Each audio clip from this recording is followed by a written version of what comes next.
Welcome back everybody, DB here. Now I've been sent in this replay by a good friend, Rigda PR officer. And here he is in his Warspite in a tier 8 game. Now when he sent this in I thought, here we go, what's he in for here?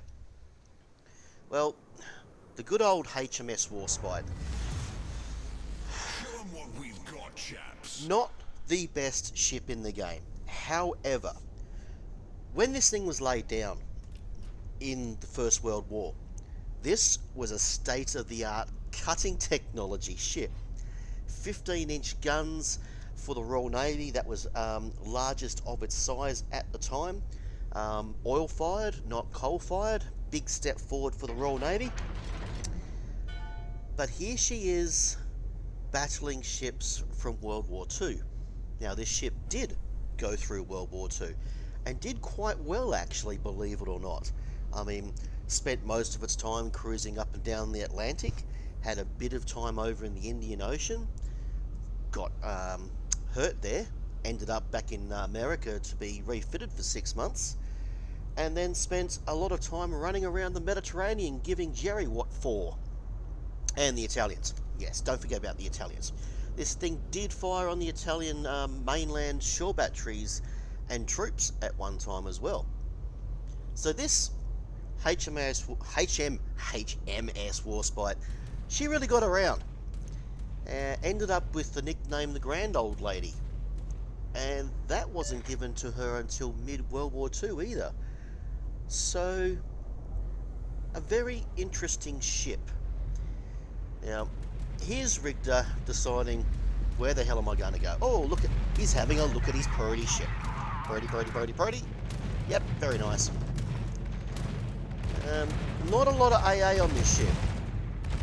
Not until it's very, very close. And that's just a sign of its age. I mean, while in the 1930s it did get a massive modernisation, including a lot of AA going on board, it just shows that initially it didn't have any, really. Not good for a battleship, but that was World War One, and World War Two was completely different things, so it's just not going to happen for you, is it, Rigda? So, at least here, he's decided he's going to sail in the battle line behind my other friend, Kelsey. Hi there, Kelsey. Big shout out to you. And they're going to go and support the California. California knows how to party. California knows how to party. But Kelsey doesn't. Kelsey decides, fuck it, I might just go down the 7 line. And the Minsk decides to cark it. What does Rigda do? Is he going to follow his unzed mate, or is he going to go the long way around? No, he's going to follow Kelsey. Here we go, this is going to be interesting. 2 tier 6 battleships going at it. Well, there's a tier 8 battleship, a tier 7 battleship down there. This is going to be interesting. And the Lexington. What do you think the survivability odds are on the Warspite? Well, we'll find out soon enough. There's Knives now. A very modern ship compared to the Warspite, laid down in the late 30s. With the dying seconds of his spotter plane up, Rigda takes full advantage of the range and tries to get some shots on Knives now. 1 over pen. Oh. At least Knives now has only got 6 guns. So here we go. Bow turrets fire. Looking for the line. Stern turrets fire. See that? And Knives now has just got much better armour. We finally get a pen for a couple of thou. And Knives now eats a couple of torpedoes, and all of a sudden things are looking really bad for that battleship down there. He is trying to press. I've got a feeling our Akazuki is gonna kick his butt. Willy, willy, willy, willy. No! It's Rigda gets the kill. Now that's what you call a good bit of seagulling. Yeah, blow your horn, let them know you're there. That was a nice seagull moment there from Rigda.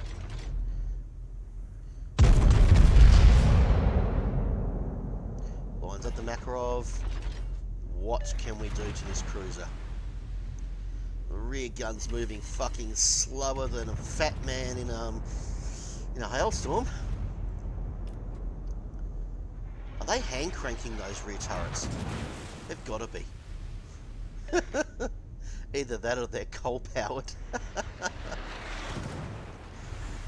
Lucky the cruiser's guns are having fuck all effect on his deck armour. But, and this is another thing about the Warspite. Now, back in World War I when this thing was launched, the range the main guns had on this was probably very beefy. But in World War II standards, it just does not cut the mustard. So at extreme range, at the extreme limit of his range, he fires on a broadsiding stationary Nagato. Yes, Nagato did start moving at the end, but this is a bit ballsy here by Rigda. Now, if I was in a Tier 6 battleship in a Tier 8 game, I might not be pushing like this. However, everything is either invisible or at the maximum length of his range. So, I'm guessing he's feeling, well, if they're my maximum range, they're going to be quite close to theirs. Except for the battleships, of course. Oh, Makarov. One shell just goes straight in and boomski. Oh, hello, Cleveland. Oh, Rigda, can you get those rear turrets to turn in time? I mean, get some men out there pushing the bloody things around, for fuck's sake. Come on, push, push, push. 200 men trying to push a gun turret around so it transverses faster. Oh, is he going to get some shots on this Cleveland? It could be devastational if he does. It could be. Oh, he's just not going to get around this headland quick enough, is he? Oh, oh, triangle disappeared. Just for an inch. Instant. Oh, that's a bit disappointing. Just a tiny little of a butt tickle. Don't tell me you're going to try and get your guns around the other side now. That's not going to be possible. Hang on, hang on, hang on, hang on. Ooh, can we lob? No, that's, again, very disappointing. That was close range too. Well, we don't want that fire, do we? Oh, that was very quick on the trigger to get rid of that fire. Can we send the Makarov to the bottom of the ocean? Can we, can we, can we? Oil? No, we can't. And Nagato is going to disappear as well, so it's a bit of a pop shot there. And now we're spinning around, and we're not really got our guns doing anything, have we?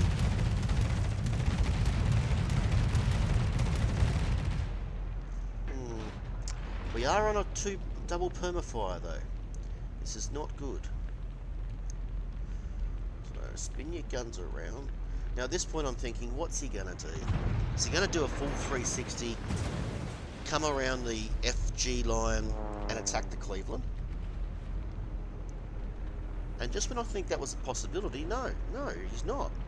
He's going to come around the other side, the D side of the island, and hope that that Cleveland keeps moving north. Well, the good thing here is all of his guns are on the right hand side of the ship for once. Well, in this case the left hand side, but left hand side is the right side in this instance. Hello, Fuso. Let's see what the Warspite's 15-inch guns can do to that Fuso. Overpen, overpen, overpen, pen. Nothing to write home about, but the damage is starting to creep up for Rigda here. Oh, Kelsey.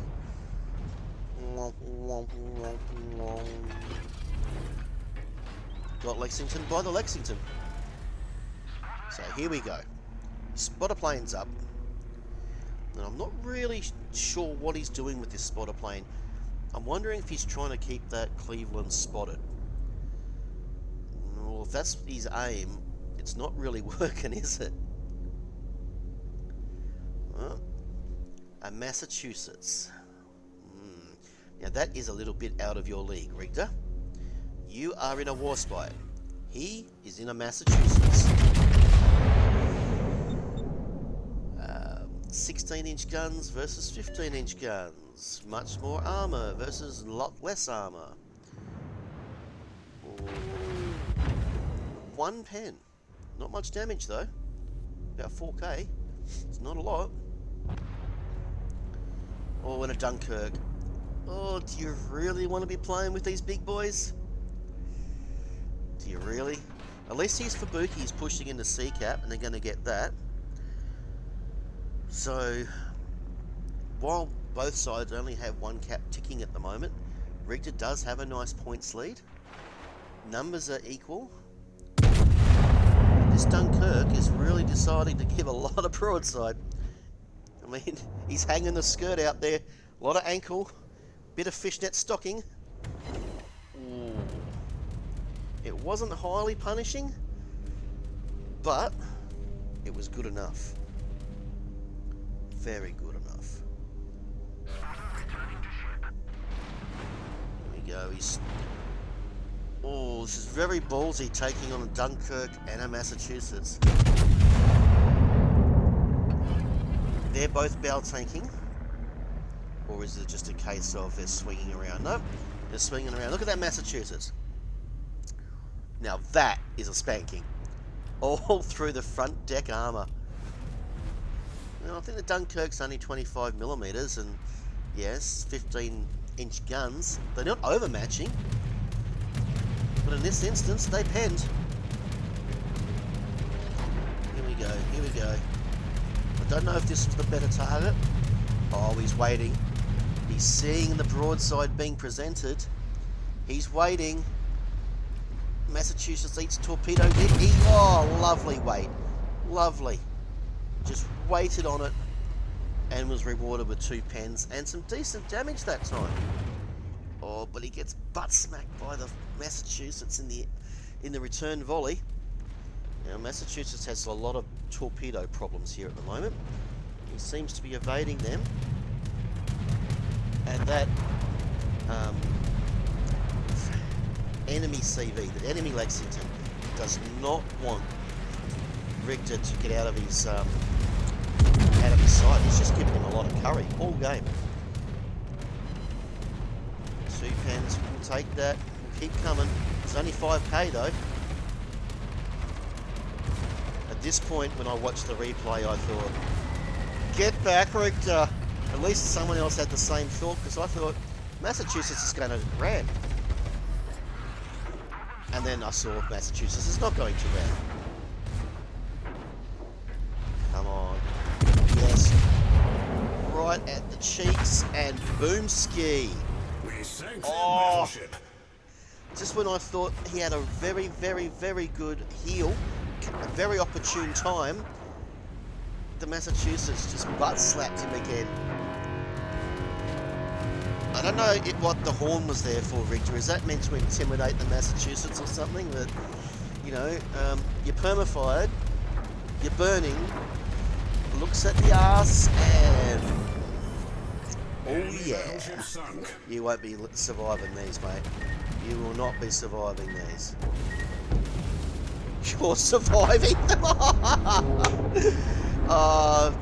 If that fire wasn't burning, he would have lived that. And that's crazy stuff. 98.9k. 3 kills in a tier 6 Warspite in a tier 8 game. That is not bad.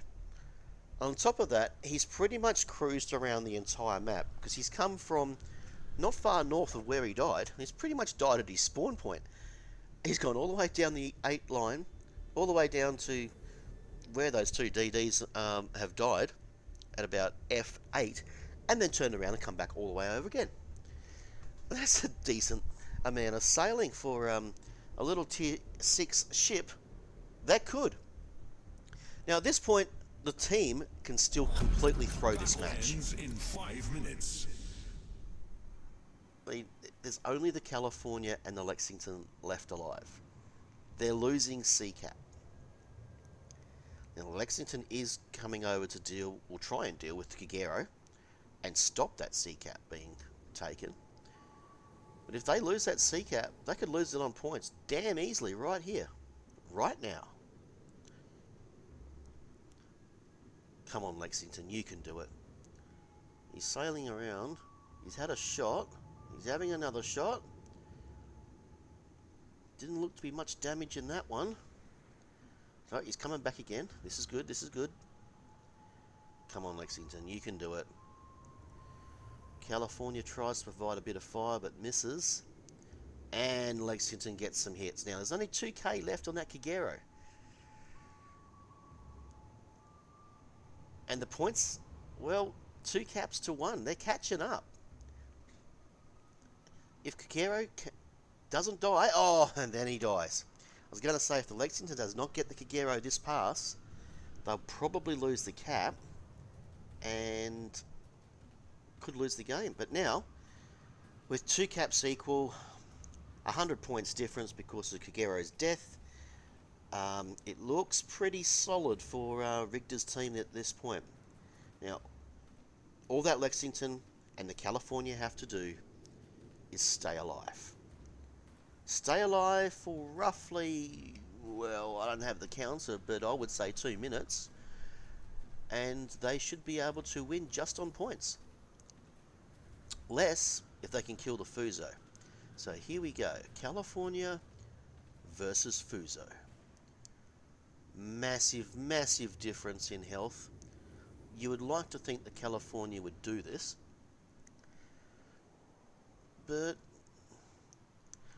I've seen teams in a better shape than this chuck the game at this point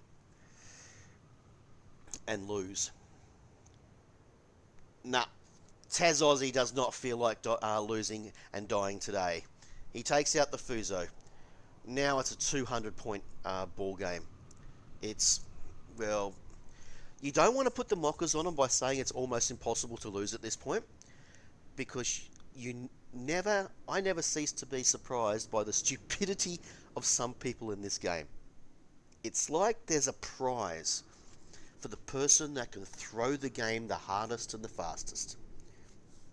So they can walk away going, my team thought they had it in the bag, but in the end I butt-fucked them up the arse and died, and we lost. Yay! Well, there's a rare thing. Teamwork. Now, you don't often see that. OzTazzy says, I'm going to go and take B cap, just to put it beyond doubt. Now, I think it's beyond doubt already. But it just goes to show that at least one person on this team is thinking forward so that they do not lose. Yeah, I think the Taz is right. They've got this one in the bag. And it's slowly ticking forwards and slowly ticking forwards. Only about 50 points to go. Or can they kill the carrier? Because I reckon the California is probably in gun range, except for that island probably blocking him. And of course the Lexington doesn't have guns to fire across like that, so... Well, the Lexington is being smart though. He's dropped fighters, and he's basically keeping the enemy Lexington spotted. Well, he's keeping them spotted with his dive bombers anyway, but that's not the point. The point is he's got planes up there doing the job. Just in case the California does get in a firing solution. Well, 14 points to go, 10 points to go. Rigda is now celebrating. He's probably, for a little while, worried about that.